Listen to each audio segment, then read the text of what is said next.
Here I was experiencing fame, but it was really hard to juggle the spotlight with the darkness. I've always had a dream of playing music. I started playing when I was 5 and never stopped. Growing up, faith was always this intangible thing that I never fully grasped. I was playing on worship teams and involved with my youth group, really just going through the motions. And it didn't mean anything.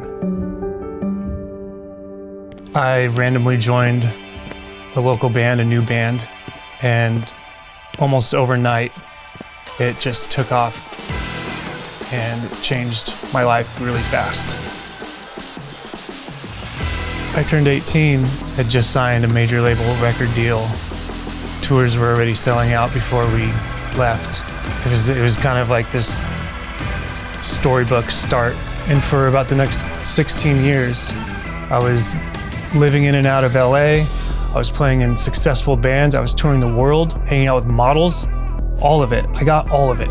By everyone's perspective, I had all of the pieces in place to live this happy, super special life.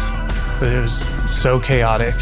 It was on its way to falling apart, but I was already falling apart, and I knew I had to get out of there. I had no choice but to move back to Colorado. It only took a few months for me to reconnect with some guys that I was in my first band with.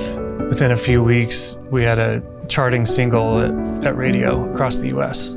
And so that started another whirlwind of traveling, playing every festival, radio interviews, music videos. I thought it'd be different, and it wasn't.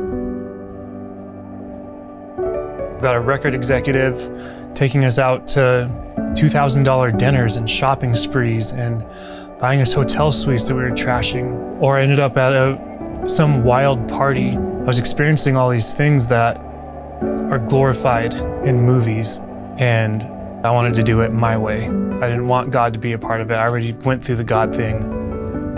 I didn't ever see him, I didn't ever feel him, so I was just completely rejecting anything to do with God. I was trying to fill myself up with success, with fame, but it just led to feeling so lonely.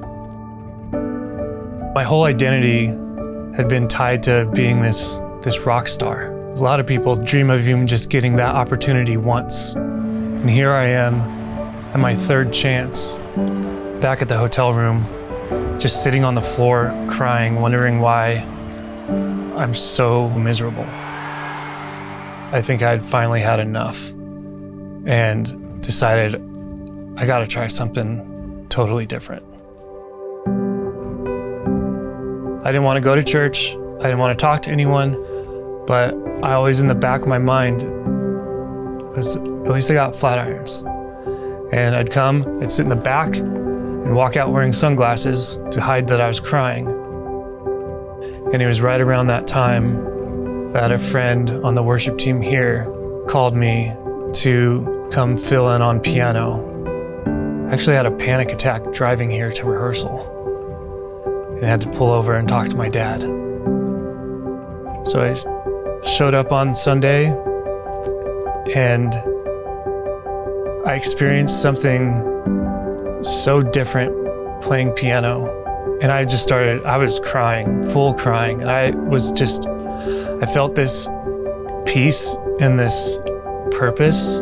And I got in the car and I was like, what was that?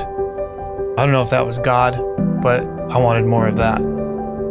And there's probably only 3 or 4 weekends in the last 4 years that I've missed. I found and discovered something so good, so important, and I have such a purpose that was lacking at the height of my success. And I wouldn't trade this for anything. And I think part of this new purpose for me is working with Flatirons NextGen. I found community for the first time in my life. I just felt at home.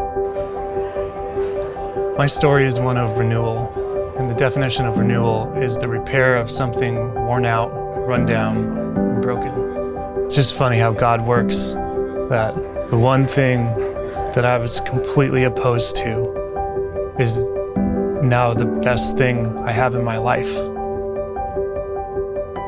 And I just keep showing up. So does God.